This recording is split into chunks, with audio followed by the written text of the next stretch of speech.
bersejarah Belanda Jepang bele meriwang laga yang kakak pikir ke bangsa benata sayang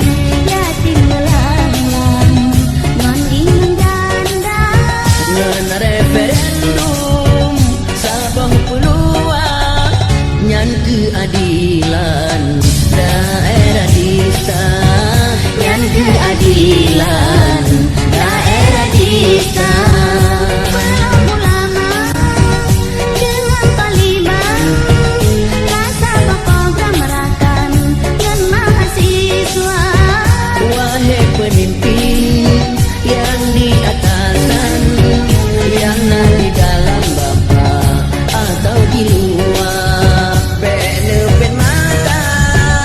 muka pikiran yang di korban nepegana